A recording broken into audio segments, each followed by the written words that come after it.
I showed up to my wife's law firm opening party only to see everyone laughing and pointing. Husband is here. Then my wife handed me an envelope. The first job of my firm is our divorce, sign, and leave. So I walked away, quietly canceled every payment, party, trip, and pulled out my $20 million investment to her firm. Minutes later, my phone lit up with 456 missed calls, and someone showed up at my door. You know what they say about karma? Sometimes she's a patient bitch who takes her sweet time. But tonight, as I'm walking into the Hilton atrium wearing my best Tom Ford suit and a smile that could sell ice to Eskimos, I have no clue that karma's about to clock in for overtime. The place is absolutely buzzing. Crystal chandeliers casting rainbow prisms across marble floors that probably cost more than most people's cars. I can smell success in the air, mixed with overpriced champagne, and that particular brand of arrogance that only comes from lawyers who think they've made it big. The irony? Every damn penny of this extravaganza came from my bank account. I'm Marcus Hale, 42 years old, and I've got that self-made swagger that comes from turning a small tech startup into a multi-million-dollar empire while everyone else was still figuring out how to use email without accidentally hitting reply all. Tonight's supposed to be the grand opening of Hale and Winters LLP, my wife's dream law firm that I've been bankrolling like some kind of legal sugar daddy. As I make my way through the crowd, nodding at faces I recognize from country club dinners and charity galas, I'm actually feeling pretty damn good about myself. This is my moment too, right? I mean, without Marcus Hale's deep pockets, there wouldn't be any Hale and Winters LLP. There wouldn't be this fancy party with its ice sculptures and champagne fountains that look like they belong in a Vegas hotel lobby. But then I hear it, this snide little comment that cuts through the party chatter like a knife through butter. Some young associate, probably fresh out of law school and still wet behind the ears, leans over to his buddy and says with a smirk, well, looks like the test-run husband is here. Test-run husband. The words hit me like a slap across the face, but I keep walking, keep smiling, because that's what you do when you're Marcus Hale. You don't let some nobody in a cheap suit see you sweat. But inside, something cold and sharp is starting to twist in my gut. I scan the room looking for Clara, and there she is, my wife of 8 years, standing at the podium like she owns the world. And damn it, she looks absolutely stunning. Her dark hair is pulled back in this perfect chignon that probably took her stylist 2 hours to achieve, and she's wearing that diamond necklace I bought her for our anniversary last year. The one that cost more than most people make in a decade. She's glowing under those chandelier lights, fielding congratulations and air kisses from everyone who matters in the New York legal scene. Judge Robert Winters, her father and one of the most powerful men in the city's judicial system, is beaming with pride from his front row seat. Victor Cross, her business partner and the guy I've been writing checks to for the past 2 years, is standing just off to the side, looking smug as hell in his custom-tailored Armani. Clara catches my eye and smiles, but something's off. It's not the warm, genuine smile I fell in love with all those years ago. This one's different, calculated, like she's already rehearsed what comes next. She taps her champagne glass with a silver spoon, and the room falls silent. Every face turns toward the podium. Every conversation stops mid-sentence. You could hear a pin drop in this place, which is saying something considering we're in the middle of Manhattan. Ladies and gentlemen, Clara begins, her voice carrying that smooth, confident tone she uses in court. Thank you all for being here tonight to celebrate the launch of Hale and Winters LLP. This firm represents everything I've worked for, everything I've dreamed of since I was a little girl sitting in my father's courtroom. The crowd murmurs appreciatively. Someone shouts, "Here, here," and raises their glass. But then Clara does something that makes my blood run cold. She reaches into her clutch, the same Chanel bag I bought her for Christmas, and pulls out a manila envelope. Plain, unremarkable, the kind of envelope that could contain anything from tax documents to grocery coupons. However, she continues, and I swear the temperature in the room drops about 10 degrees. Before we officially open our doors to serve justice in this city, I have one piece of business to attend to. She walks down from the podium, her heels clicking against the marble floor like a countdown timer. Every step brings her closer to where I'm standing, and every step makes that cold feeling in my stomach spread a little further. The crowd parts like the Red Sea as she approaches. I can feel hundreds of eyes on me, can hear the whispers starting to buzz around the room like angry wasps. Someone's phone camera flashes, then another. Clara stops right in front of me, close enough that I can smell her perfume. The same Chanel No. 5 she's worn since our second date. She's still smiling, but now I can see what that smile really is. It's not love or gratitude or even basic human decency. It's pity mixed with something that looks disturbingly like satisfaction. "Marcus," she says, loud enough for the whole room to hear. "You've been so generous, so supportive, and I want everyone here to know that the first case Hale and Winters LLP will be handling is very close to my heart." She hands me the envelope like she's presenting me with an award at some twisted ceremony. The paper feels heavy in my hands, weighted with possibilities I don't want to consider. "The first case for my law firm," she announces, turning back to address the crowd with that same practiced smile, "is my divorce. Marcus, I need you to sign these papers and leave. Tonight." The words hang in the air like smoke from a gun barrel. For a moment, everything is perfectly silent. Then the applause starts, scattered at first, then growing louder. Some people are gasping, covering their mouths with their hands like they're watching a car crash in slow motion.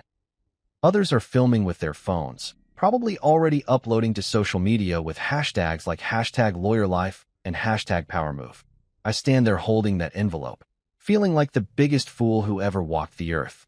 This is my money funding this party. These are my connections filling this room. I'm the one who made this entire night possible, and now I'm being dismissed like some kind of hired help who's overstayed his welcome. The humiliation should be crushing. The betrayal should bring me to my knees.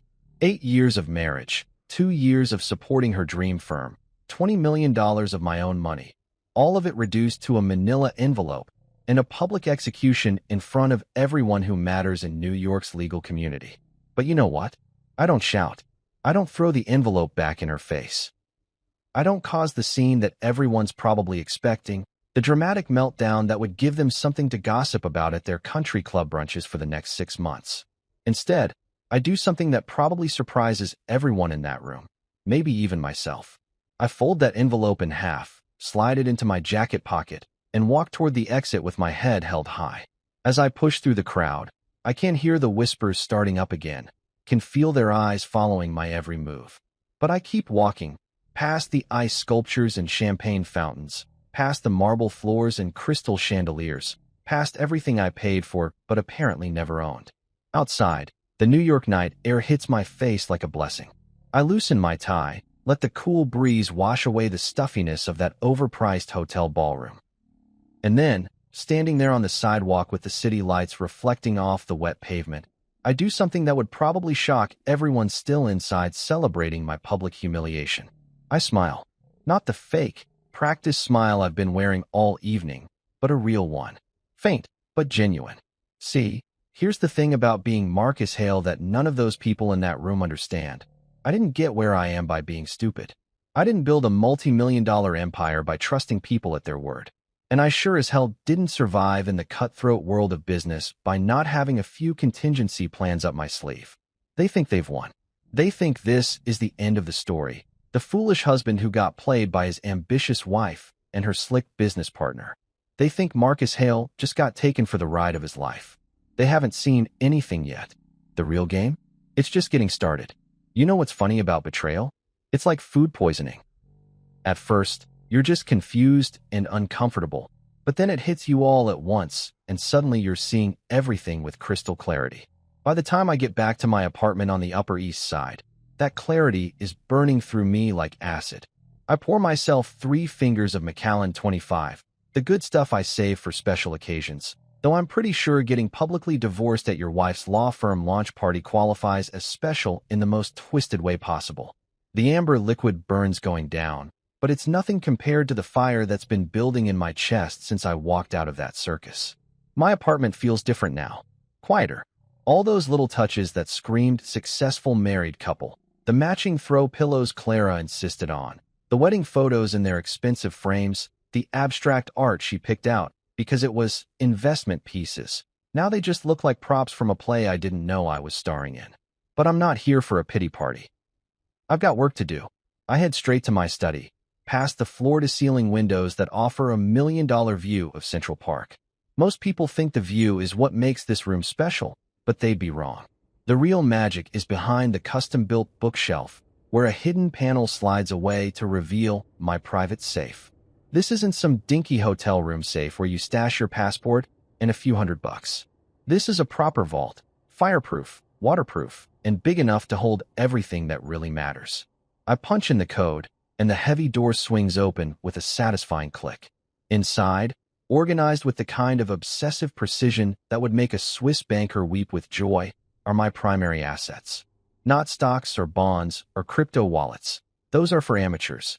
No, these are the documents that separate the players from the played, the hunters from the hunted. I pull out the first binder, thick as a phone book and labeled in my own handwriting. Hale and Winters LLP. Financial structure. Every page tells a story, and boy, is it a doozy. Here's what Clara and her smug partner Victor didn't understand about Marcus Hale. I don't just throw money at things and hope for the best. When I invest, I document everything. When I write a check, I create a paper trail that could be followed by a blind accountant with dyslexia. The first section shows the initial seed money, $5 million transferred from my personal account to establish the firm's operating capital. Clara thought it was a gift, a loving husband supporting his wife's dreams. In reality, it was a loan with very specific terms that she never bothered to read because she was too busy picking out office furniture and planning launch parties. Next up, the office lease. That gorgeous corner suite on Madison Avenue with the mahogany conference table and the view of the Chrysler Building? The one that costs $40,000 a month? Yeah, that's in my name. The lease agreement sits right here in black and white, along with the security deposit receipt for $200,000. I flip through more pages, each one a little insurance policy I never thought I'd need to cash in. Interior design costs, another $250,000 for Clara's vision of sophisticated legal elegance. The custom law library with its first edition legal texts and hand-carved shelving, 6 figures. The state-of-the-art computer system and case management software, another $100,000. But the real kicker is the recruitment expenses. Clara and Victor went on a hiring spree like they were building the legal equivalent of the Yankees. They poached senior associates from white shoe firms, offering signing bonuses and inflated salaries that would make Wall Street executives jealous. Every single one of those offers was backed by my money, and every single contract includes a clause that ties their employment to the firm's financial stability. As I'm going through these documents, something starts bubbling up from deep in my chest. At first, I think it might be another wave of humiliation, but then I realize what it actually is: laughter. Dark, bitter laughter that tastes like revenge served at room temperature. Because here's the thing that's becoming crystal clear as I review my meticulous record keeping. I haven't been Clara's husband for the past 2 years. I've been her bank. A walking, talking ATM with a wedding ring and a joint checking account. Every dinner party where she introduced me as my husband, the tech entrepreneur, she was really saying, my financier who doesn't understand law. Every time she asked my opinion on hiring decisions or office locations, she was just being polite while spending my money. Every passionate speech about building something meaningful and lasting, she was talking about building it on my dime while planning to cut me out of the picture. I pull out my laptop and start cross-referencing the documents with my bank statements. The pattern is so obvious now that I can't believe I missed it. Every major expense for the firm coincided with Clara working late nights, taking client dinners that always seemed to include Victor, and coming home with that glow that I stupidly thought was professional satisfaction. $20 million. That's what the grand total comes to when you add up every check, every wire transfer, every credit card payment I've made to support Hale and Winters LLP. $20 million to fund my wife's affair and finance my own public humiliation. But here's where Clara and Victor made their fatal mistake. They assumed I was just another rich guy who got successful by luck and stayed successful by throwing money at problems. They thought I was the kind of Mark who signs papers without reading them and trusts people because it's easier than being suspicious.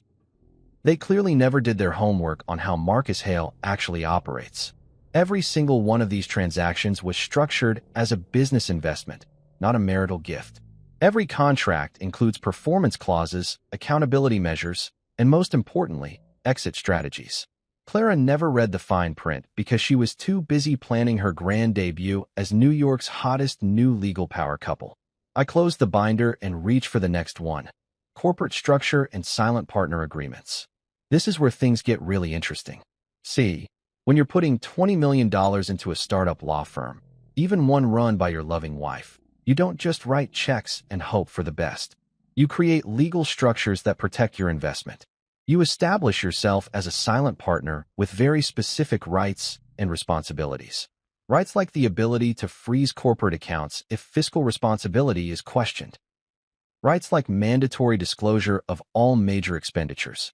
Rights like unilateral withdrawal of invested capital under breach of fiduciary duty clauses. The beauty of it all is that Clara signed every single one of these agreements herself. She was so eager to get her hands on my money that she barely glanced at the corporate documents. She probably assumed they were just legal boilerplate, the kind of paperwork you sign when your husband is being overly cautious about protecting his assets. I lean back in my chair and take another sip of that Macallan, savoring both the whiskey and the irony.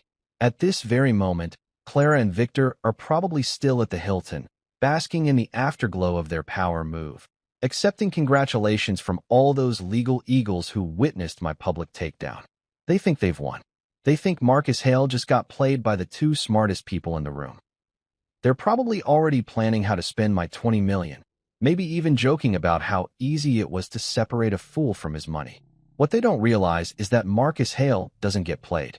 He plays the game better than everyone else. And sometimes that means letting people think they're winning right up until the moment they realize they've been checkmated. I close the safe and pour myself another drink. Tomorrow, the real education begins. Tonight, I'm just a guy in an expensive apartment, surrounded by evidence of the biggest mistake his wife ever made. But hey, we all make mistakes. The trick is making sure yours aren't fatal. You know what separates successful people from everyone else? Timing. Not just knowing what to do, but knowing exactly when to do it. And as I'm sitting in my study at 2:47 a.m., nursing my third glass of Macallan and staring at my laptop screen, I realize that my timing has never been better. The city outside my windows is mostly asleep, but I'm wide awake with the kind of clarity that only comes from having your world turned upside down and finally seeing it right side up. Clara and Victor are probably passed out in some five-star hotel suite right now, drunk on champagne and their own perceived brilliance.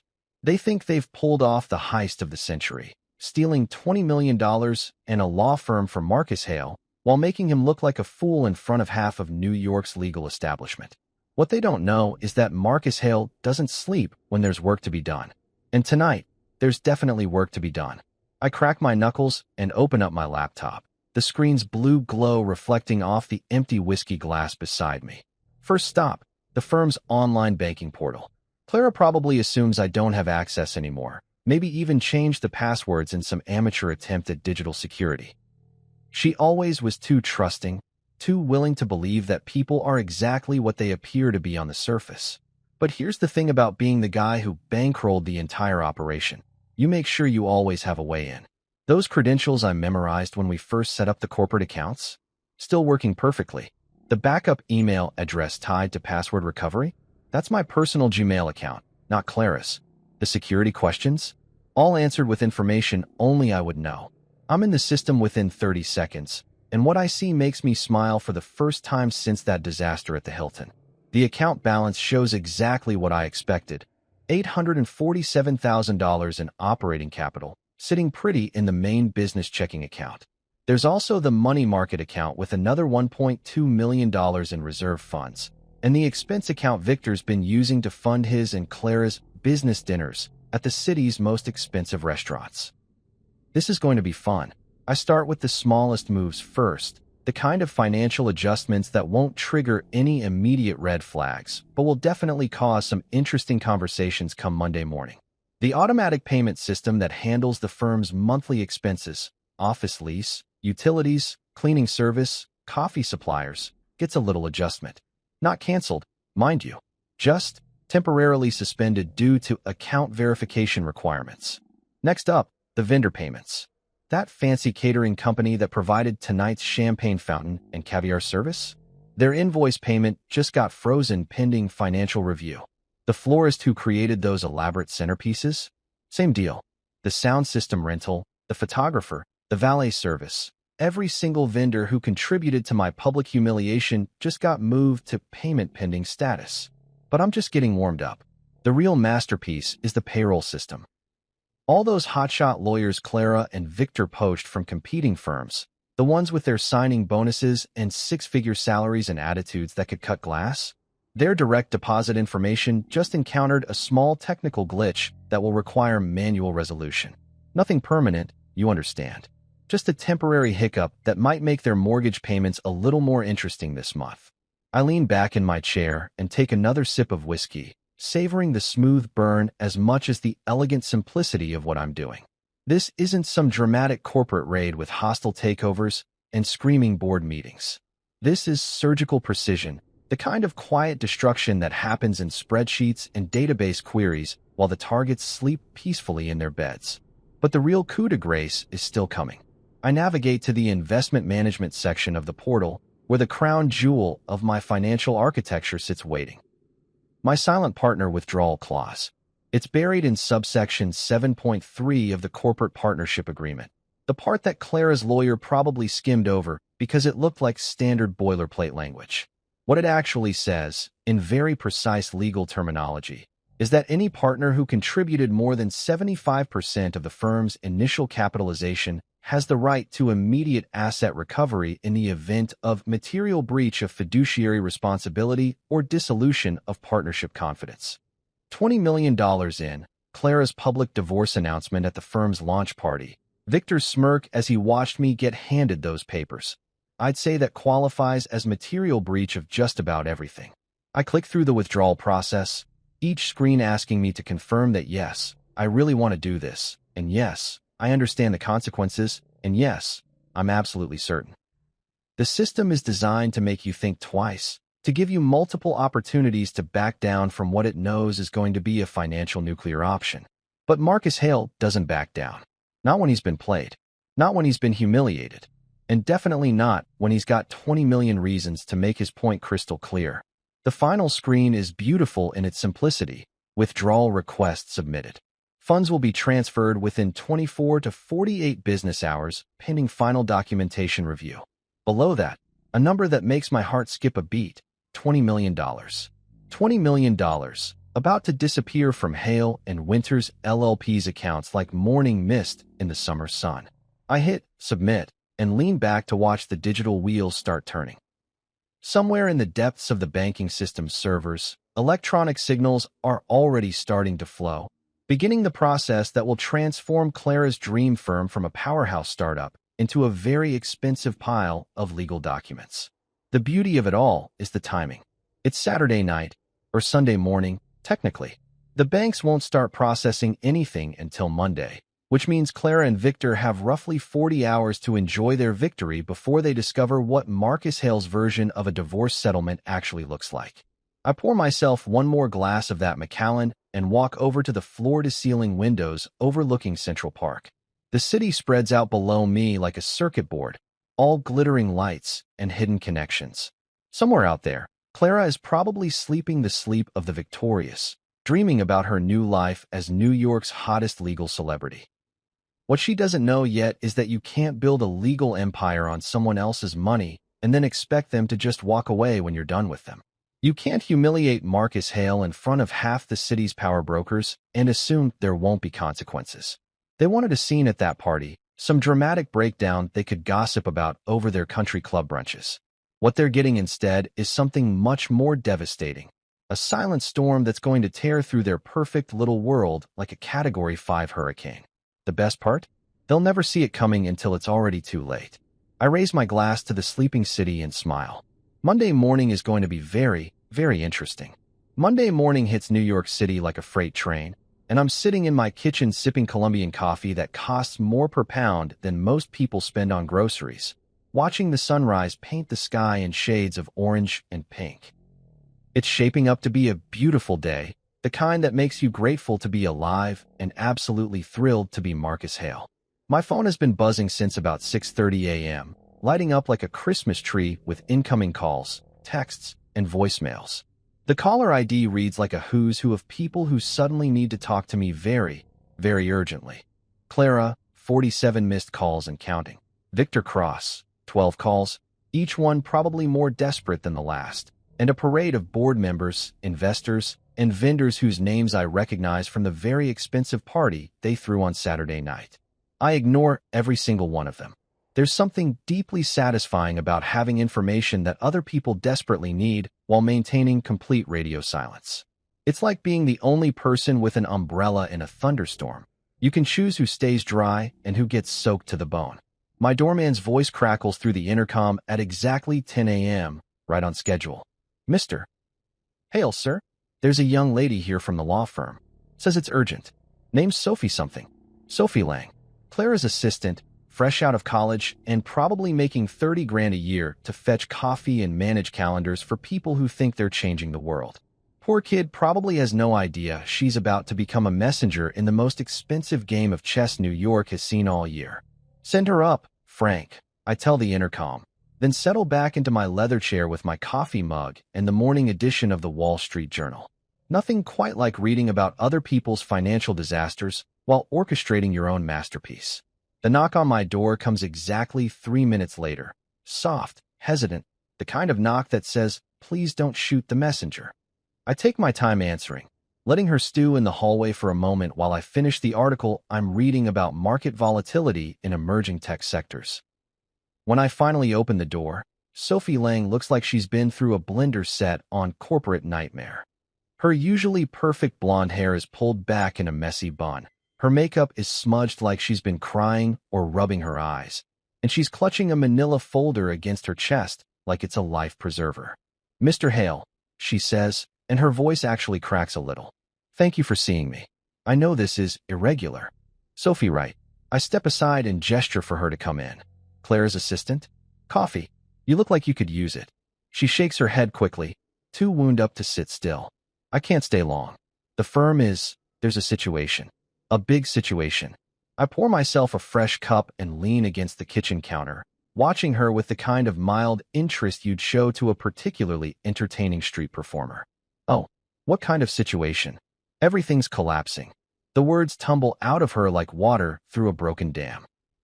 The payroll system crashed this morning. Nobody got paid. The vendors are calling nonstop saying their payments were rejected. The catering company is threatening to sue over the party expenses. Even the coffee service got cut off. Do you know how lawyers function without coffee, Mr. Hale? I take a slow sip from my mug and make a thoughtful noise.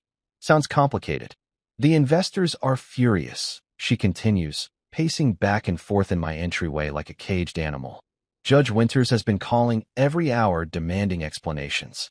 Victor locked himself in his office and won't come out. And Clara. She stops pacing and looks at me with eyes that are definitely on the verge of tears. Clara says it's all just a computer glitch. Some kind of banking error that will be resolved by end of business today. And what do you think, Sophie? She bites her lower lip, clearly wrestling with whether to speak her mind to the man who just got publicly divorced by her boss. I think, she says carefully, that computer glitches don't usually involve $20 million disappearing from corporate accounts. Smart girl. Smarter than her boss, anyway. I'm not a financial expert, I tell her, setting down my coffee mug and walking over to my desk. But that does sound like more than a glitch. I pull open the top drawer and retrieve a cream-colored envelope, the kind of expensive stationery that screams serious business without having to say a word. Inside are 3 sheets of legal paper covered in my lawyer's precise handwriting. Terms and conditions that Clara is going to absolutely hate, but will have no choice but to consider. I need you to deliver this to Clara, I say, handing Sophie the envelope. Directly to her. Don't give it to Victor, don't leave it with the receptionist, don't put it in her inbox. Hand it to Clara personally and tell her she has exactly 24 hours to respond. Sophie takes the envelope like it might explode in her hands. What's in it? A way out of this mess, I say simply. The only way out, actually. Her eyes search my face, probably looking for some hint of mercy or compassion or basic human decency. What she finds instead is the cold, calculating stare of a man who's done playing games. Mr. Hale, she says quietly, is this about the divorce? Because if it is, maybe we could. Sophie, I interrupt her gently but firmly. This isn't about the divorce. This is about business. $20 million worth of business that your bosses seem to have forgotten belongs to someone. She nods slowly, finally understanding that she's not just delivering a message. She's carrying the terms of surrender from the winning side to the losing side. 24 hours, I repeat. Not a minute more. And Sophie? Make sure Clara understands that this is the only offer she's going to get. The next conversation won't be nearly as pleasant. After she leaves, I walk back to my kitchen window and look out at the city below. Somewhere in a glass tower on Madison Avenue, Clara is probably having the worst Monday of her professional life.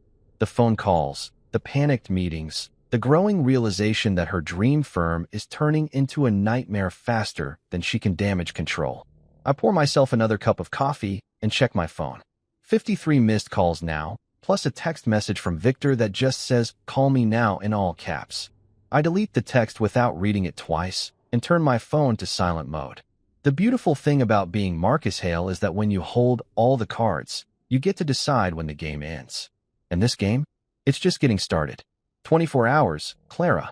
The clock is ticking. Friday morning arrives with all the subtlety of a demolition crew, and I'm standing in front of my bathroom mirror at 7:30 a.m., adjusting a tie that costs more than most people's rent, while mentally preparing for what's about to be the most satisfying business meeting of my entire career. Today's ensemble is what I like to call corporate executioner chic. Charcoal Tom Ford suit that fits like it was sewn directly onto my body, Italian leather shoes that could probably finance a small car, and a smile that would make a shark jealous. When you're about to walk into a room full of lawyers who think they've been playing chess while you've been playing 4D chess, presentation matters. The ride to Hale and Winters LLP takes exactly 14 minutes in Manhattan traffic, which gives me just enough time to review my notes and savor the irony of walking into a building whose lease I personally guarantee. The lobby looks the same as it did when Clara first showed me the space 2 years ago, all marble and brass and aspirational grandeur designed to intimidate clients into paying premium rates. What's different is the energy. Instead of the confident buzz of legal eagles circling their prey, there's a nervous tension in the air that you could cut with a subpoena. The receptionist, a young woman whose name I've never bothered to learn, looks up at me with eyes wide enough to suggest she knows exactly why I'm here. "Mr. Hale," she stammers. They're waiting for you in the conference room." Of course they are. When Marcus Hale schedules a 9 a.m. meeting, smart people show up early and nervous people show up earlier.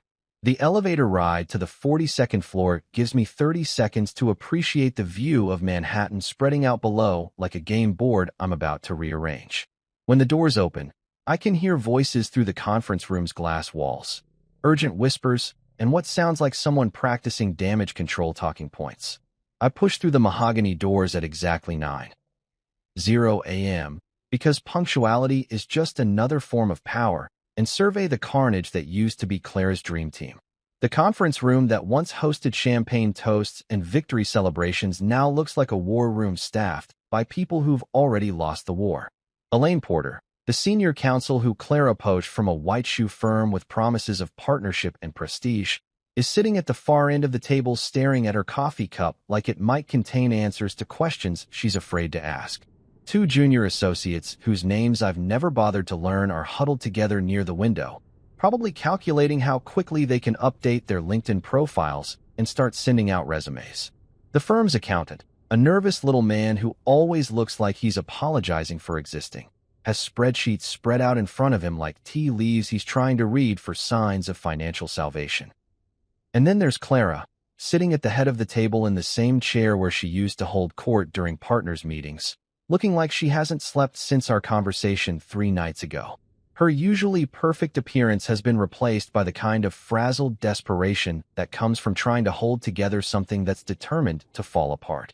But the most telling detail in the entire room is the empty chair where Victor Cross should be sitting. "Where's your partner?" I ask, settling into the seat directly across from Clara with the kind of casual confidence that says I belong here more than anyone else in the room. "Victor is indisposed," Clara says carefully. "He's been dealing with some personal issues since Monday." Personal issues.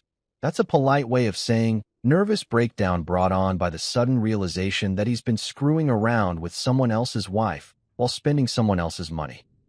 Word around the legal community is that Victor hasn't left his apartment since Tuesday, surviving on Chinese takeout and what I imagine is a steady diet of panic attacks. Well, I say, opening my briefcase and pulling out a folder thick enough to choke a horse. I suppose we'll have to proceed without him. I spread the documents across the mahogany table like a dealer shuffling cards, each page representing another nail in the coffin of Clara's legal empire. Partnership dissolution agreements, asset recovery forms, employment termination notices, and the piece de resistance, a restructuring proposal that would make Gordon Gekko weep with appreciation. As you all know, I begin, addressing the room with the kind of calm authority that comes from holding all the cards. Hale & Winters LLP is currently experiencing what we might charitably call a cash flow problem. Elaine Porter finally looks up from her coffee cup. Mr. Hale, if this is about the withdrawal of your investment, I'm sure we can work out some kind of payment plan. This isn't about payment plans, Elaine. This is about fundamental restructuring. I slide a copy of my terms across the table to each person in the room. These are my conditions for continued operation of this firm. The silence that follows is the kind you get in emergency rooms right before doctors deliver bad news. Everyone's reading, but nobody's speaking, probably because they're all trying to process the magnitude of what they're looking at. You want Clara to resign as managing partner? Elaine's voice comes out as barely more than a whisper. I want Clara to resign from any operational role in this firm. I correct. She can maintain a position as counsel, but she will have no decision-making authority, no client contact, and no access to firm finances. And Victor? Asks one of the junior associates. Victor Cross is terminated immediately, with no severance, no references, and a non-compete clause that will keep him from practicing law in New York for the next 5 years. Clara finally speaks up, her voice hollow. Marcus, you're destroying everything we built. Everything I built. I correct her gently. While you were playing law firm, I was actually running a business. The business that kept this place afloat for 2 years while you and Victor were playing house with my money. I stand up and walk to the window, looking out at the city that Clara once thought she was going to conquer. My $20 million will be repaid in structured installments over the next 10 years, with interest. I will assume 2 permanent board seats, including the position of financial oversight director with veto power over any expenditure exceeding $10,000. That's essentially a hostile takeover, Elaine stammers. No, I turn back to face the room, and for the first time since this whole thing started, I let them see exactly how much I've enjoyed watching their little empire crumble. A hostile takeover is when someone steals your company. This is what happens when you bite the hand that feeds you and discover it has very sharp teeth. Clara's hands are shaking as she picks up the pen I've placed in front of her. If I sign this, I'll be nothing more than an employee in my own firm. Your firm? I walk back to the table and lean down so that my face is level with hers. Clara, this stopped being your firm the moment you decided to serve me divorce papers at a party I paid for. What you're looking at now is the Marcus Hale version of a settlement offer. She stares at the signature line for what feels like an eternity, probably running through all the alternatives in her mind. Fight me in court with lawyers she can't afford? Try to start over somewhere else with a reputation that's been nuked from orbit? Declare bankruptcy and watch 20 years of legal career go down the drain? When she finally signs her name, the pen scratches across the paper like fingernails on a chalkboard. One by one, the other partners sign their copies, each signature another step in what history will probably remember as the most efficient corporate coup in Manhattan legal history. As I'm packing up my briefcase, Elaine Porter clears her throat. Mr. Hale, what happens to the rest of us? You keep your jobs, I say simply. You keep your salaries. You keep your benefits. The only thing that changes is that this firm will now be run by someone who actually knows how to run a business. I'm almost to the door when Clara's voice stops me. Marcus, she says, her voice barely audible. Was this always the plan? Even from the beginning? I turn back and look at her one last time. This woman I was married to for 8 years, who I trusted with my money and my heart, who I watched build her dreams on the foundation of my bank account before she decided she didn't need the foundation anymore. No, Clara, I tell her honestly. The plan was to love you and support your dreams and grow old together. But plans change when people do stupid things. I closed the door behind me with a soft click, leaving behind the wreckage of Clara's empire and the birth of something entirely new. Outside on the street, I pull out my phone and dial my accountant. Jameson? It's Marcus. Yes, it went exactly as planned. Start the paperwork for the restructuring. And Jameson? Make sure the new letterhead reads, Hail Legal Partners. I think it has a nice ring to it. 2 weeks after I basically nuked my wife's legal empire from orbit, I find myself standing in front of a converted townhouse in Brooklyn that looks like it's been through more battles than a Civil War battlefield. The paint is peeling, the front steps are cracked, and there's a fire escape that probably violates about 17 building codes. But something about this place feels more real than all the marble and mahogany I've been dealing with lately. This is where the magic happens, apparently. Phoenix Legal Collective, a name that would make corporate lawyers laugh until they cried, but somehow fits perfectly with the scrappy energy radiating from this building like heat from a furnace. I'm here because my lawyer, Patricia Wells, mentioned something about opportunities in emerging legal markets during our post-coup celebration dinner last week. What she actually meant was, there's this crazy young lawyer in Brooklyn who's making the big firms nervous, and maybe you should check her out before someone else does.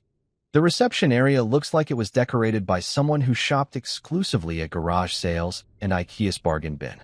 Mismatched chairs, a coffee table that's probably older than most of the staff, and walls covered with newspaper clippings about cases they've won against corporations that could buy and sell this entire building without blinking.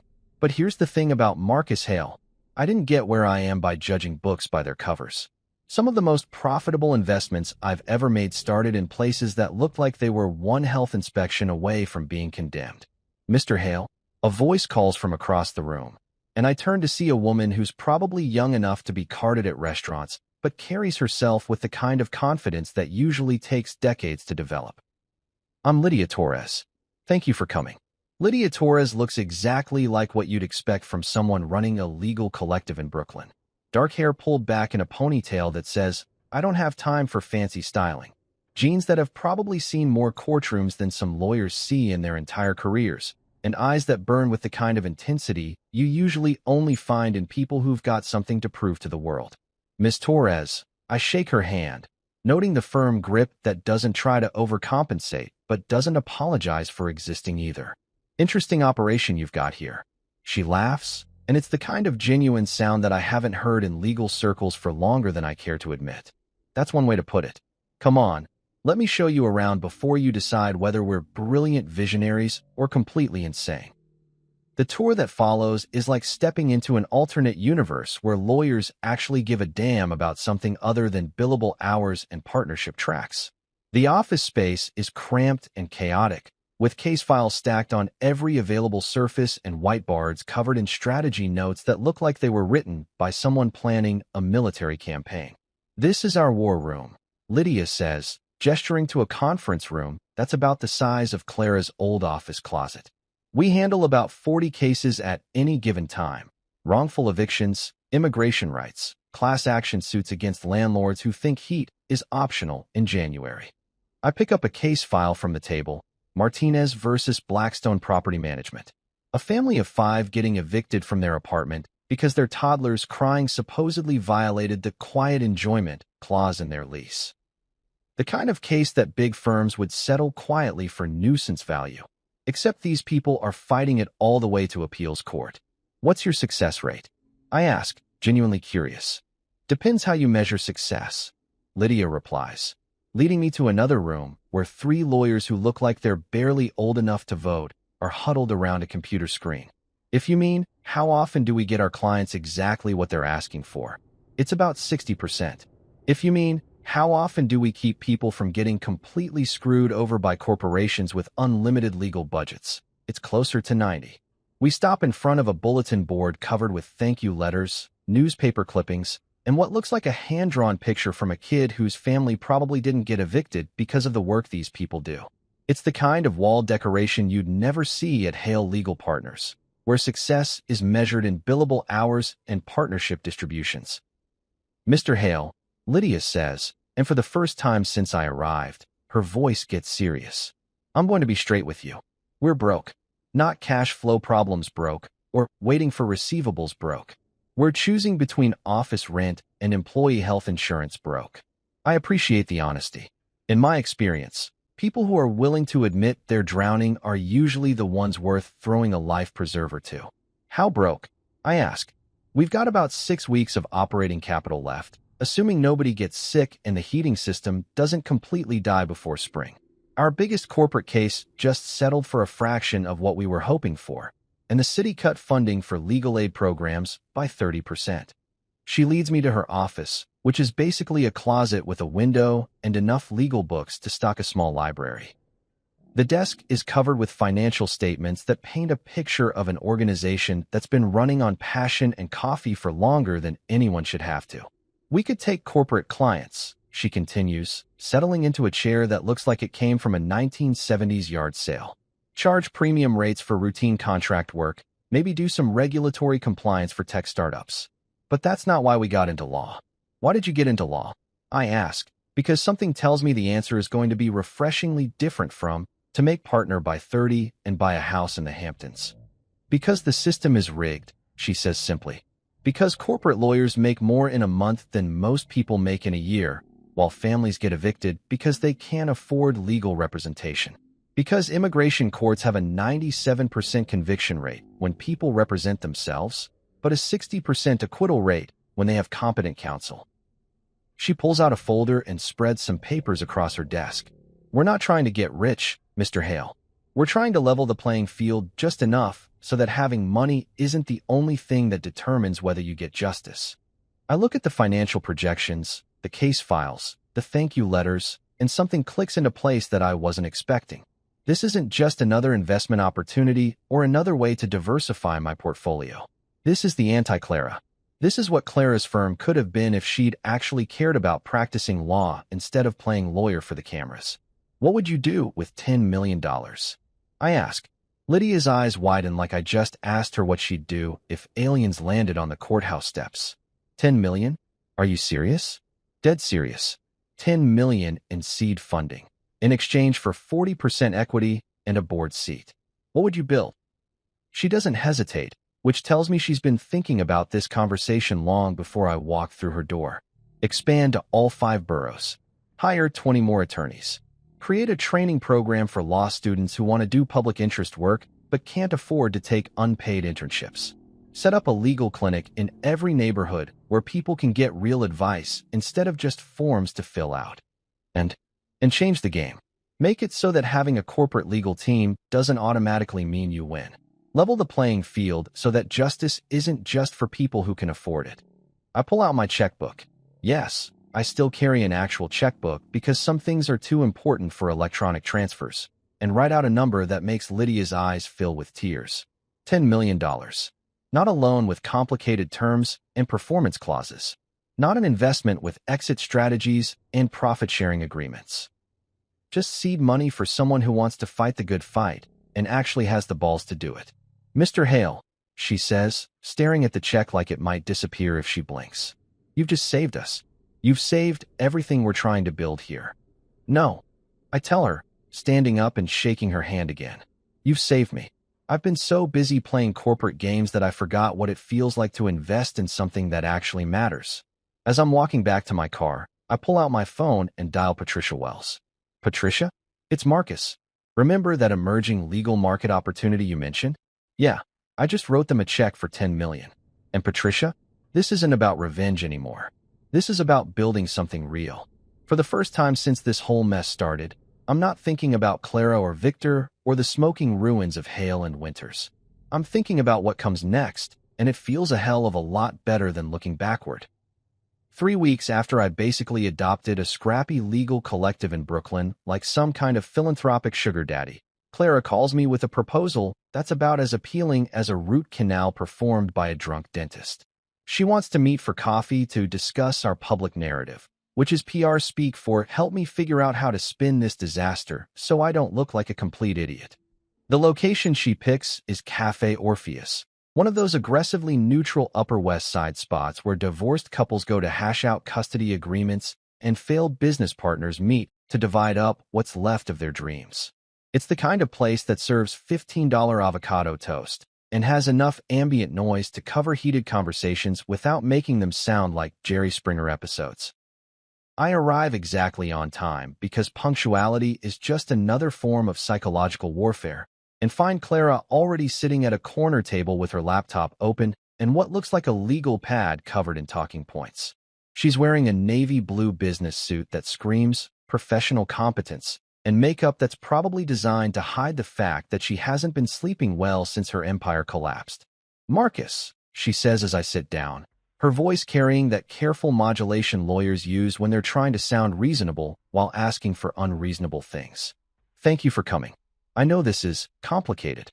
I order black coffee from a waitress who looks young enough to be my daughter and settle back in my chair with the kind of relaxed confidence that comes from holding all the cards in a game where your opponent is still trying to figure out what game they're playing.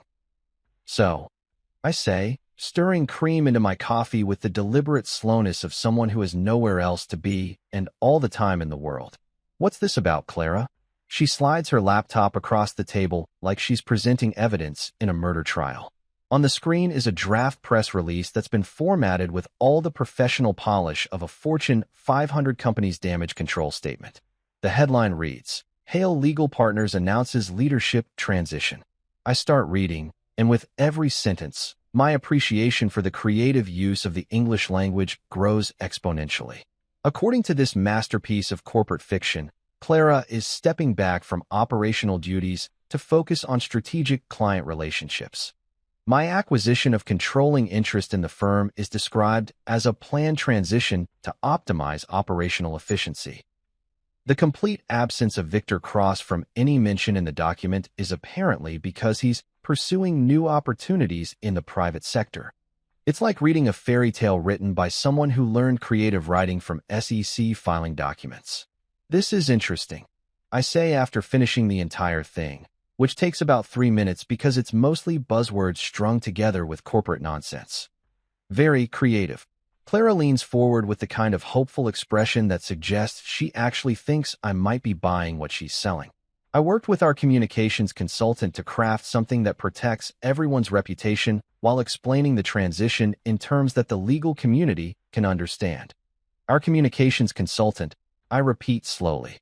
"You mean the same communications consultant who charged my company $20,000 to plan a launch party where you publicly divorced me?" Her face flushes slightly, but she pushes forward like a lawyer who's already committed to a bad argument. "Marcus, we both have reputations to protect. This statement allows us to move forward without unnecessary damage to either of our professional standing." I close the laptop and slide it back across the table. "Clara, this reads like something a politician would release after getting caught embezzling campaign funds. It's 90% bullshit wrapped in 10% fancy vocabulary. It's a professional statement that..." "It's a lie." I interrupt her gently but firmly. Every single sentence in that document is designed to hide the truth instead of explaining it. "You want to protect our reputations? Let's start by telling people what actually happened." She stares at me like I just suggested we take out a full-page ad in the New York Times admitting to war crimes. "You want me to tell the truth? The actual truth?" Crazy concept, I know. But yes, I want you to tell the truth. For the next 2 hours, we sit in that cafe rewriting Clara's fairy tale into something that resembles actual journalism. It's like performing surgery on a piece of creative writing, cutting away all the corporate speak and media training until what's left is raw, honest, and probably more devastating than anything I could have written myself. The first draft Clara produces is still mostly garbage, but it's garbage that's moving in the right direction. Instead of stepping back from operational duties, she writes, resigning from leadership positions. Instead of planned transition, she admits to financial restructuring following the withdrawal of major investment. But it's still not enough. "Try again," I tell her, handing back her laptop after deleting half of what she's written. "This time, pretend you're explaining it to your father. Judge Winters doesn't do corporate speak, Clara. He does facts." The mention of her father hits like a slap across the face. Judge Robert Winters is old-school judiciary, the kind of man who believes that words should mean what they say and say what they mean. He's also the kind of father who raised his daughter to believe that integrity matters more than appearances, which makes Clara's current situation especially painful. She starts typing again, and this time the words that come out are sharper, cleaner, more honest. Instead of hiding behind passive voice and corporate euphemisms, she starts taking responsibility for decisions that led to consequences. Marcus Hale provided the financial foundation that made Hale and Winters LLP possible, she writes. My personal choices jeopardized that investment and damaged the professional relationship that the firm was built on. It's getting better, but it's still not the whole truth. What about Victor? I ask. She stops typing and stares at the screen for a long moment. What about him? Are you going to mention that you were having an affair with your business partner while using your husband's money to fund both your firm and your relationship? Or are we going to pretend that's not relevant to the story? The question hangs in the air between us like smoke from a gun barrel. Clara's hands hover over the keyboard, probably running through all the different ways she could phrase this particular truth without completely destroying what's left of her professional reputation. I made personal choices that compromised my professional judgment, she finally types. Those choices led to decisions that were unfair to my investors and damaging to the firm's financial stability. It's still corporate speak, but it's corporate speak that acknowledges reality instead of trying to pretend it never happened. We spend another hour refining the language, cutting away the last bits of spin and public relations nonsense until what's left is something that might actually qualify as honest. By the time we're finished, Clara's statement reads like it was written by someone who understands the difference between accepting responsibility and managing public perception. The final version includes an acknowledgement that I funded the firm's entire operation, an admission that her personal decisions led to the firm's financial crisis, and a clear statement that she's stepping down from all leadership roles to allow for proper restructuring under new management. This is going to destroy my reputation, she says, reading through the final draft one more time. Your reputation was destroyed the moment you decided to publicly humiliate the man who bankrolled your entire operation, I tell her. This is just acknowledging what everyone already knows. She stares at the screen for another long moment, probably weighing the cost of honesty against the price of continued deception. Then, without any fanfare or dramatic speeches, she hits schedule and sets the statement to go live on the firm's website and social media accounts tomorrow morning at 9 a.m. There, she says, closing the laptop with a finality that sounds like a coffin lid slamming shut. The truth as requested. The truth as required. I correct her. This should have been your first instinct, not your last resort. As I'm getting ready to leave, Clara reaches across the table and touches my hand for just a moment. Marcus, for what it's worth, I never wanted it to end like this. I know, I tell her honestly. But wanting something and working for it are two very different things. You wanted to have your cake and eat it too. I wanted a wife who understood that marriage is supposed to be a partnership, not a business transaction. Outside the cafe, I pull out my phone and call Patricia Wells. Patricia? It's Marcus. Clara's releasing a statement tomorrow morning. Yes, it's honest. No, she's not going to like the reaction. And Patricia? Make sure our media people are ready to field calls. Tomorrow's going to be interesting. Somewhere in the back of my mind, I can already hear the phones ringing at law firms across Manhattan as the legal gossip network processes the news that Clara Winters Hale just admitted to imploding her own firm through spectacular professional misconduct. Tomorrow morning, the truth finally gets to see daylight. And after months of living in Clara's carefully constructed fantasy, that feels like a victory all by itself. You know what's funny about the truth? It spreads faster than gossip and hits harder than a freight train carrying lawsuits. Clara's statement goes live at exactly 9 a.m. on a Tuesday morning, and by 9:15, my phone is buzzing like an angry hornet's nest with calls from reporters, lawyers, and probably half the legal establishment in Manhattan who suddenly want to know everything about Marcus Hale. I'm sitting in my apartment, nursing my second cup of Colombian coffee and watching the sunrise paint Central Park in shades of gold and possibility when the first call comes in. It's from Legal Times, then Above the Law, then something called Manhattan Law Weekly that I'm pretty sure didn't exist yesterday, but apparently has very strong opinions about corporate restructuring in boutique firms. The best part? I don't answer a single one of them. Instead, I pour myself another cup of coffee and settle in to watch the digital wildfire spread across social media like spilled gasoline meeting a lit cigarette. LinkedIn explodes with hot takes from lawyers who want everyone to know they saw this coming all along. Twitter becomes a battlefield between people who think Clara got what she deserved and people who think I'm some kind of corporate monster for pulling my own money out of a business run by people who betrayed me. By noon, the story has made it to the front page of the New York Law Journal with a headline that reads, "Power Couple's Public Divorce Exposes Law Firm Financial Crisis." The article includes quotes from sources close to the situation who apparently have very detailed knowledge of my personal finances and very strong opinions about my character. But here's the thing about being Marcus Hale. When you've already won the war, watching people argue about the battle tactics is just entertainment. The real fun starts around 2 p.m. when my email inbox begins filling up with opportunities that would have seemed impossible just 6 months ago. Columbia Law School wants me to guest lecture on entrepreneurial finance in legal startups. The New York State Bar Association is asking if I'd be interested in serving on their ethics committee, which is either ironic or perfectly appropriate, depending on your perspective.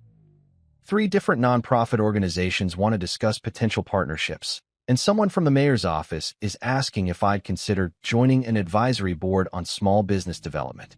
It's like watching your reputation get rebuilt in real time, except this time it's being built on a foundation of honesty instead of carefully managed public relations. The most interesting call comes from Dr. Eleanor Hartwell at NYU's Business School, who wants to know if I'd be willing to participate in a case study about financial accountability in professional services partnerships. Apparently, my systematic dismantling of Clara's empire is being taught as an example of how to protect investment interests when personal relationships go sideways. I'm famous, but for all the right reasons this time. Around 4 p.m., I decide to escape the chaos and take a walk through Central Park. It's one of those perfect October afternoons when the leaves are just starting to turn and the air has that crisp quality that makes you grateful to be alive in New York City. I'm walking past the Shakespeare Garden, thinking about nothing more complicated than whether to grab dinner at that Italian place I like, when my phone buzzes with a text from Patricia Wells. Victor Cross just posted on LinkedIn. You should probably see this.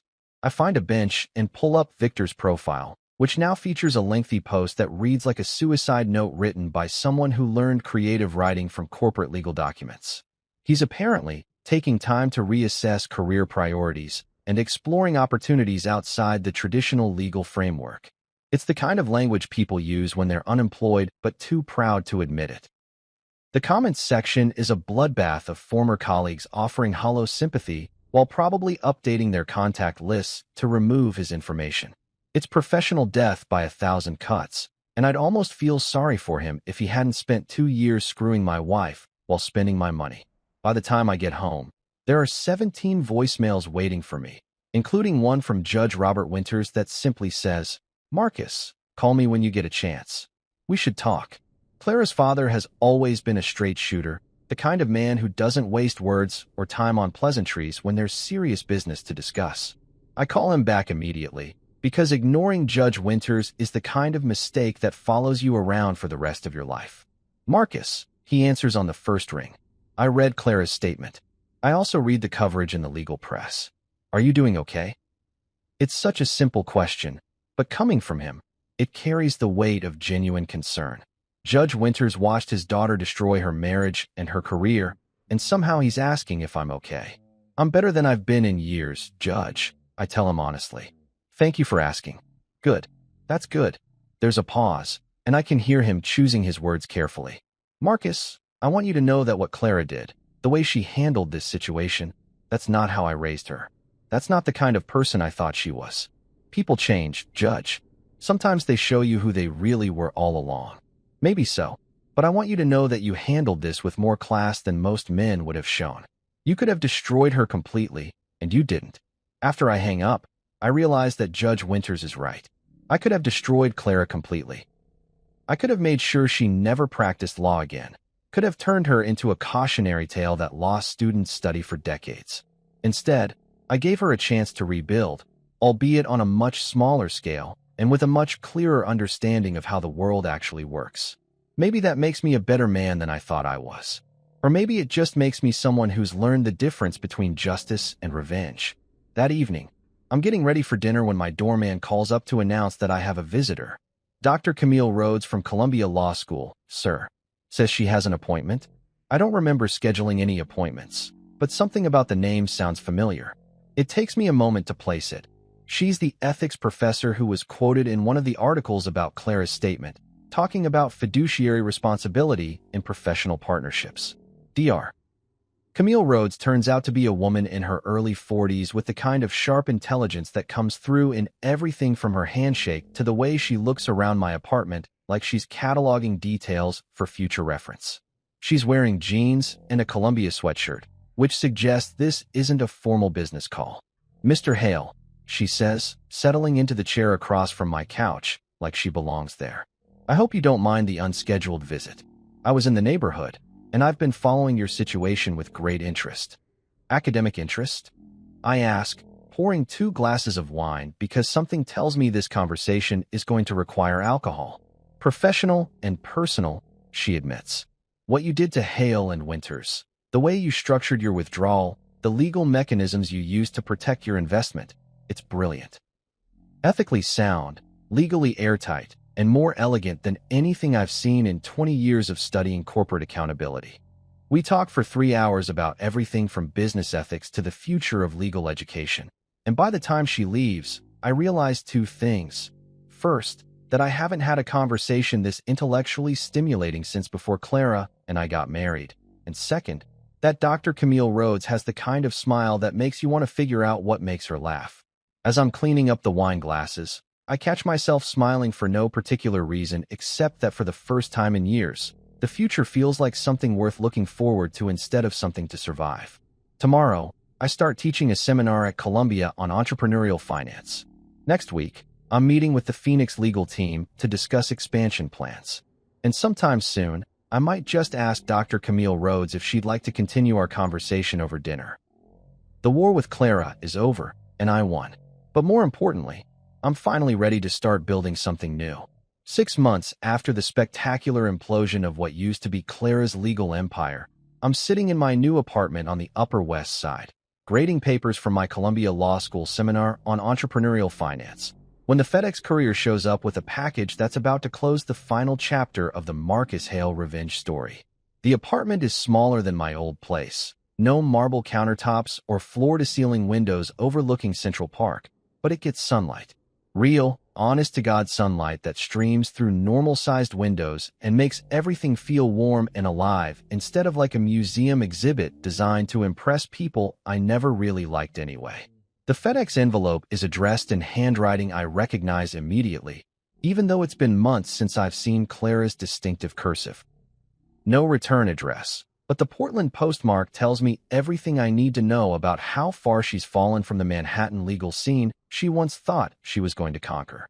I pour myself a cup of coffee, regular coffee, not the $20 a pound Colombian stuff I used to drink because expensive was supposed to mean better, and settle into the reading chair I bought from a furniture store in Queens instead of some boutique showroom where they charge extra for the privilege of being condescended to by interior designers. The letter inside is written on plain white paper, the kind you can buy at any drugstore, and it's only 1 page long. But sometimes 1 page is enough to say everything that needs saying. Marcus, asterisk. I moved to Portland 3 months ago. I know that probably doesn't surprise you. Everyone in the New York legal community knows by now that Clara Winters Hale is persona non grata east of the Hudson River, asterisk. I work at a nonprofit clinic now, helping people who can't afford lawyers navigate immigration cases and housing disputes. The pay is terrible. The office is in a strip mall between a nail salon and a tax preparation service, and I've never been happier to go to work in the morning, asterisk. I understand now what you tried to tell me that night in your apartment. I understand the difference between being respected and being famous, between building something real and building something that looks good in legal trade publications, asterisk. I spent 8 years married to a man who supported my dreams even when I didn't deserve his support, and I threw it all away because I thought I needed to prove something to people whose opinions shouldn't have mattered, asterisk. I know you probably don't want to hear from me. I know I have no right to ask for forgiveness or understanding or even acknowledgement that this letter exists. But I wanted you to know that I'm different now. Not better, necessarily, but different. Real, asterisk. The woman who served you divorce papers at that party was playing a character she thought she was supposed to be. The woman writing this letter is just Clara, trying to figure out how to live with the choices she made and the bridges she burned. Asterisk. I don't expect forgiveness. I just wanted you to know. Asterisk. Clara asterisk. I read the letter twice, then fold it carefully and slide it into the desk drawer where I keep important documents that I'm not ready to throw away but don't need to look at every day. Next to tax returns and insurance policies and the deed to this apartment that nobody helped me pick out because I'm perfectly capable of choosing my own goddamn living space. There's no anger in me anymore when I think about Clara. No bitterness or resentment or desire for further revenge. Just a kind of distant sadness for the woman she could have been if she'd figured out who she actually was before she tried to become someone else. The irony is that the Clara who wrote this letter, the one working in a strip mall legal clinic, making terrible money to help people who actually need help, that's the woman I fell in love with 10 years ago. That's the woman I would have supported and encouraged and built a life with if she'd existed anywhere except in my memory of who she used to be. But that woman disappeared somewhere between law school graduation and the first time someone called her a rising star in Manhattan legal circles. She got replaced by someone who cared more about appearances than reality, more about being seen as successful than actually doing work that mattered. Maybe Portland will give her a chance to find her way back to who she was supposed to be. Maybe working in that strip mall clinic will teach her the difference between having a career and having a calling. Maybe she'll figure out that respect has to be earned through actions, not bought with other people's money. Or maybe she won't. Maybe this is just another performance, another carefully crafted image designed to make me think she's learned something she hasn't actually learned. I've been fooled by Clara Winters before, and the smart money says I shouldn't trust anything she says or writes or claims to believe. But here's the thing about being Marcus Hale.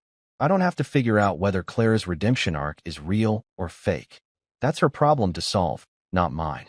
My phone buzzes with a text from Camille Rhodes, Dr. Camille Rhodes, who turned out to be exactly as brilliant and funny and genuinely interesting as she seemed that first night she showed up at my door unannounced. We've been dating for 3 months now. If you can call it dating, when two middle-aged professionals grab dinner between teaching schedules and discuss constitutional law over wine like it's the most natural thing in the world. Dinner at 7?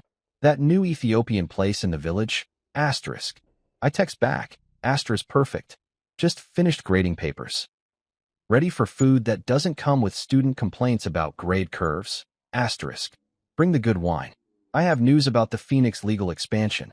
Asterisk. The Phoenix Legal Collective has been the best investment I've made in years, and not just financially. Lydia Torres and her team have opened 3 new offices across the city, hired 47 new attorneys, and won some cases that have corporate legal departments genuinely nervous about treating poor people like they're disposable. Last month, they convinced a federal judge to certify a class action lawsuit against one of the biggest property management companies in New York, representing over 2,000 tenants who were illegally charged fees that nobody bothered to explain or justify. The settlement is going to run into 8 figures, and every penny of it goes to people who actually need the money instead of lawyers who already have too much. That's what victory looks like when you're building something instead of destroying something. When you're creating value instead of just redistributing wealth from people who trusted you to people who betrayed them. I look out my window at the street below, where normal people are living normal lives without worrying about legal empires or corporate restructuring, or whether their spouse is planning to publicly humiliate them at parties they paid for. A couple is walking hand in hand toward the subway, probably heading to jobs that don't require them to question everyone's motives or document every financial transaction like they're preparing for war. That could be me and Camille in 6 months, or a year, or whenever we figure out that what we have is worth making official. Walking to dinner without checking our phones for urgent messages from lawyers or accountants or business partners who think the world will end if they don't have immediate answers to questions that could wait until tomorrow. The sunlight is starting to fade, painting my apartment in shades of gold and amber that make everything look warm and possible.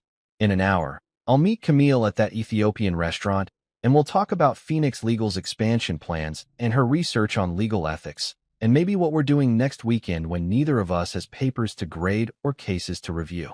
Later tonight, I'll come home to this apartment that belongs entirely to me, pour myself a glass of wine that costs exactly what wine should cost, and read a book that has nothing to do with business or law or revenge or any of the things that consumed my life for the past year.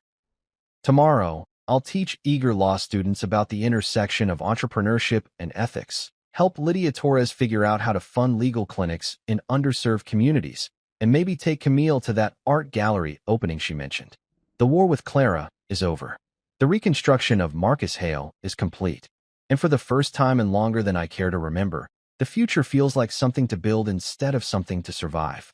I closed the desk drawer with Clara's letter inside and walked toward the window, where the last of the afternoon sunlight is turning the city into something that looks almost like hope. The best revenge, it turns out, isn't destroying your enemies. It's building a life so good that their betrayal becomes irrelevant.